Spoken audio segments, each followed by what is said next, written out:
करके जा रहे हैं, मन में दुखी हैं, इसलिए मैया सती भगवान भोलेनाथ का साथ नहीं छोड़ती, कहती हम भी साथ चलेंगे।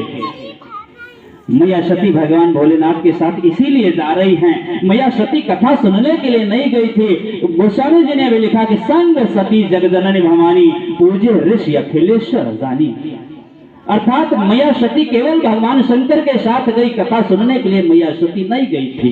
कथा सुनने के लिए केवल भगवान शंकर गए थे और साथ में मैया सती। और जब पास पहुंची तो देखा कि तो गजब हो गया, जो कथा सुनाने वाला है कथा सुनने के आगे उठक बैठक कर रहा हो, उठ बैठ कान पकड़ रहा है, ये कौन सी कथा सुनाएंगे। मैया सती के मन में कुंठित विचार आ गया, जबकि वास्तविकता यही है कि कथा सुनाने वाला हमेशा छोटा ही होता है, कथा सुनने वाला हमेशा बड़ा माना गया है। ये प्रमाण सिद्ध करते हैं, जानते हैं। यही प्रत्यक्ष प्रमाण मैं आपको आपके सामने दिखाता हूँ। चलिए मैं कथा सुना रहा हूँ, आप लोग कथा सुन रहे हैं। आप लोग कथा सुनने के लिए बैठे, कहाँ बैठे हैं? जमीन पर। जमीन पर बैठने वाले को क्या कहा जाता है? जमींदार। और जो कथा सुना रहा कहाँ बैठा है? चौकी पर। चौकी पर बैठने वाला क्या कहा जाएगा? तो बड़ा कौन होता है? तराजू है घर में, तराजू दो पल्लों वाली, और जिसपे दोनों पल्लों पर जो कुछ रखा जाता है तो एक पल्ला नीचे एक पल्ला ऊपर, लेकिन नीचे कौन सा पल्ला आता है? जो पल्ला भारी होता है। आप लोग नीचे हैं और हम ऊपर, तो भारी आप हैं कि हम हैं? छोटा कौन हुआ? कथा सुनाने वाला छोटा हुआ कि नहीं हुआ? सुनने वाले हमेशा बड़े होते हैं। मैया सती के मन में एक विचार आया, कुंठित विचार आया, कौन सी कथा सुनाएंगे। मैया सती के मन में कुंठित विचार आ गया और कथा को नहीं सुनी, और जब कथा किसी नहीं सुनी तो मन नहीं लगा, तो भगवान के बारे में उनको जानकारी नहीं हुई। चल पड़ी भगवान भोलेनाथ के साथ, बड़ी सुंदर कथा विवान जी सुना रही थी।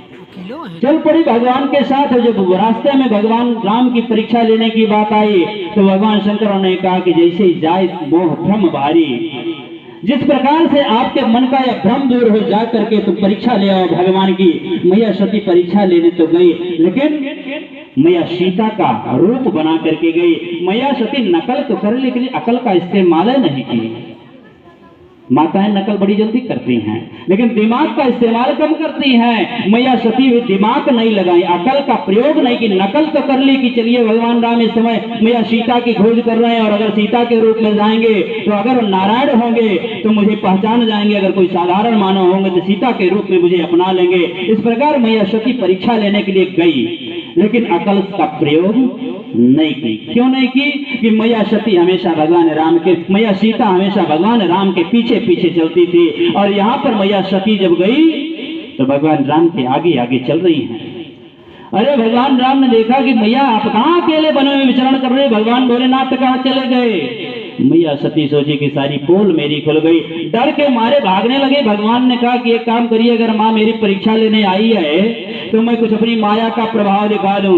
भगवान राम ने भी अपनी माया का प्रभाव दिखाया। मैया सती के आगे आगे राम लक्ष्मण सीता जा रहे हैं। सती जी सोच रहे क्या लीला, अभी तो सीता की खोज कर रहे थे और अभी सीता के साथ जा रहे हैं, कौन सी भगवान की लीला। मैया सती पीछे घूमकर देखती है, उधर भी राम लक्ष्मण सीता दाहिने बाएं, जिधर उनकी निगाह पड़ती राम लक्ष्मण सीता थर थर थर थर कांपने लगी। मैया सती तो गजब कांप हो गया। और जब व्यक्ति डर जाता है तो आंख मूंद लेता है। मैया सती आंख मूंद करके रास्ते में बैठ गई। भगवान राम देख रहे कि मेरी माँ डर रही है। भगवान राम ने अपनी माया को समेट लिया, और पुनः जब मैया सती की आंख खुली तो जाकर के भगवान शंकर के पास सर झुका करके खड़ी हो गए। भगवान भोलेनाथ मुस्कुरा करके कहे, कहो सती क्या हाल चाल है। मैया सती बोल ही नहीं रही है। भगवान भोलेनाथ ने कहा कि बताइए कि आपने भगवान की परीक्षा कैसे ली। मैया सती ने कही, हमने कोई परीक्षा नहीं ली, हमने तो आप ही की तरह प्रणाम किया है। भगवान भोलेनाथ ने कहा, अच्छा बताइए, जब प्रणाम करना था तो जब हम प्रणाम कर रहे थे शर्म आ रही थी उस समय प्रणाम करने में, अकेले में कौन सा प्रणाम करने गई थी। भगवान शंकर के मन में संदेह हो गया कि लग रहा है कुछ दाल में काला। भगवान शंकर तो त्रिकालदर्शी है, और आंख मूंद करके देखे तो मैया सती माँ सीता का रूप बना करके भगवान की परीक्षा लेने गई। और जैसे ही भगवान भोलेनाथ ने देखा थी तो मैया सीता मेरी माँ का रूप बना ली है, क्योंकि भगवान शंकर सीता जी को अपनी माँ कह करके पुकारते थे। और भगवान शंकर दुखी हो गए, ये तो अनर्थ हो गया, मेरा धर्म नष्ट हो जाएगा अगर मैं इनको पुनः पत्नी के रूप में स्वीकार कर लो। मन ही मन भगवान भोलेनाथ ने संकल्प लिया। क्या संकल्प लिया कि ये हितन सती भेंट महीनाई, यही तन सती भेंट महीनाही, यही तन सती भेंट, तन सती भेंट महीनाही, शिव संकल्प की न मना माही, शिव संकल्प की न मना। मैया सती भगवान की परीक्षा लेने के लिए जा रही है, लेकिन बड़े रहस्य की बात है कि गोस्वामी तुलसीदास जी महाराज ने श्री रामचरितमानस रूपी पावन ग्रंथ में कुल 5 नारियों का ऐसा वर्णन किया, जो 5 नारियां भगवान को पाने का प्रयास कर रही हैं, लेकिन 5 नारियों का नाम 5 एक ही अक्षर से है। जानते हैं कौन बता सकता है 5 नारियां कौन कौन ऐसी हैं जिसका वर्णन गोस्वामी तुलसीदास जी महाराज ने श्री रामचरितमानस में किया, और 5 नारियों का नाम एक अक्षर से है? कोई बता सकता है? चलिए मैं बताता हूं। गोस्वामी तुलसीदास जी महाराज ने श्री रामचरितमानस में 5 नारियों का ऐसा वर्णन किया जो 5 नारियों का नाम एक अक्षर से। अगर नाम एक अक्षर से है तो 5 की राशि भी एक ही होनी चाहिए, और अगर 5 की राशि एक है तो 5 का गुण धर्म और स्वभाव भी एक होना चाहिए। लेकिन यहाँ पर गजब का दृश्य है कि 5 नारियों का नाम एक अक्षर से, लेकिन 5 भगवान को 5 तरीके से पाने का प्रयास कर रही हैं। जानती हैं कौन कौन? पहली नारी मैया सती। मैया सती जा रही है, नाम है सासे, और मैया सती भगवान की परीक्षा, भगवान को पाना तो चाहती हैं, लेकिन किस प्रकार से पाने का प्रयास कर रही हैं कि तौ किन जाई परीक्षा लेहु, अर्थात मैया सती भगवान को पाना चाहती हैं लेकिन परीक्षा से पाना चाहती हैं।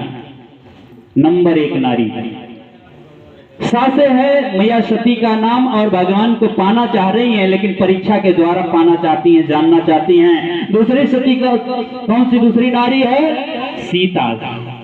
नाम है सासे, लेकिन सीता भी भगवान को पाना चाह रही है, लेकिन किस प्रकार से पाना चाह रही हैं? गौरी के मंदिर में जाकर के निवेदन करती हैं कि मोर मनोरथ जान होनी के, अब बसह सदा और पुरुष वही के। हे मैया, आप तो मेरे मन के मनोरथ को जानती हो, इसलिए मेरी मनोकामना पूरी करो। मैया सीता भगवान को पाना तो चाहती हैं लेकिन इच्छा से पाना चाहती है, उनकी इच्छा है कि मैं भगवान को पाऊं।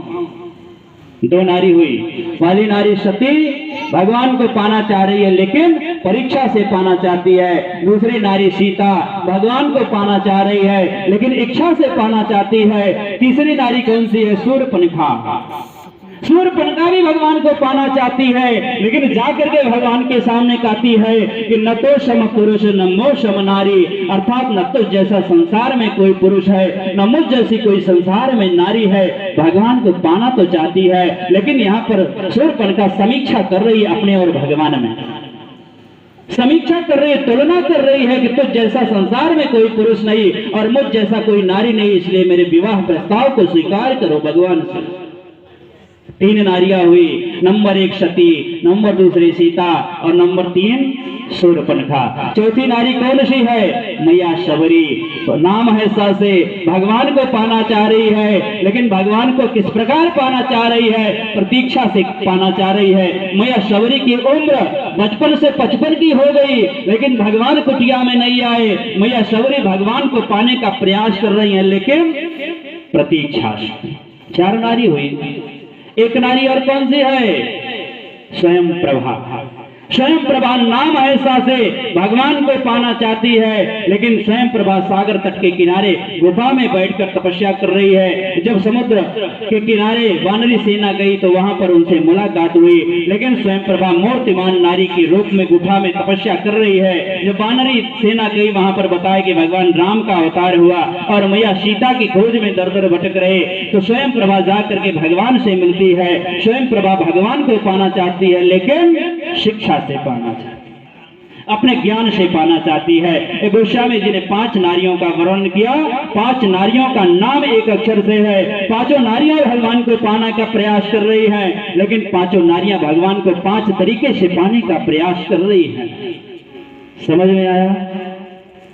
नाम भूलना नहीं चाहिए। 5 साल हो गया है, 5 नारियां हैं, 5 भगवान के पास, 5 में चल रहा है। 5वां वर्ष भगवान की कथा का भी है आपके यहाँ पर, इसलिए भगवान की कथा को ध्यान से श्रवण करना है।